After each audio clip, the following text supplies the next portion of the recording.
ગઈ 29 તારીખના રોજ એ ડિવિઝન પોલીસ સ્ટેશન વિસ્તારમાં જે બે જૂથો વચ્ચે આમે સામે ફાયરિંગનો બનાવ જે બનેલ હતો એ બનાવના કામે હજુ સુધી એસઓજી દ્વારા એક પક્ષના 13 માણસો અને બીજા પક્ષના 4 માણસોની અટક કરવામાં આવેલ હતી. આજે ક્રાઇમ બ્રાન્ચ દ્વારા જે સોહેલ ઉર્ફે ભાણો, શાહનવાઝ ઉર્ફે નવાઝ અને સમીર ઉર્ફે મુર્ગો આમ આ 3 માણસોની અટક કરી.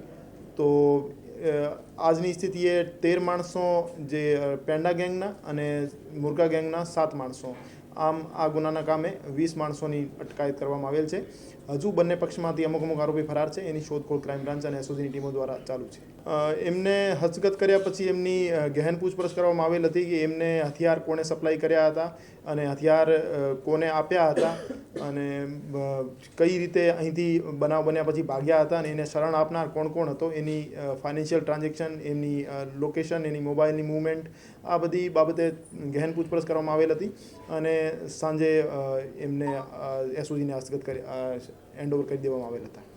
એમાં એક જે સમીર ઉર્ફે મુર્ગો યાસીનભાઈ પઠાણ છે એ અને સોહેલ ચાનિયા એ ફાયરિંગ કરનાર માણસોમાં સામેલ હતા અને શાહનવાઝ જગ્યા ઉપર હાજર હતો અને એમની મદદ કરતો હતો. ના, હજુ સુધી જે પૂછપરછ કરી એમાં એવી કોઈ માહિતી નહીં મળી કે દેશ છોડવાની એમની કોઈ પ્લાનિંગ હતી. ના, એની પકડવા માટે ટીમ અમારી રાજસ્થાન અને ઉત્તર પ્રદેશ ગઈ હતી પણ ત્યાંથી સફળતા નહીં મળી હતી. પછી અહીંયા માલિયાસણ પાસેથી રાજકોટથી જ એમને અટક કરવામાં આવેલ છે. એસઓજીએ જે સંજયસિંહ ઝાલાને હથિયાર સપ્લાય કરનાર માણસ હતા, ઋતુરાજસિંહ, એમની આજે અટક કરી છે અને એની પાસેથી એક દેશી તમંચો રિકવર કર્યો છે.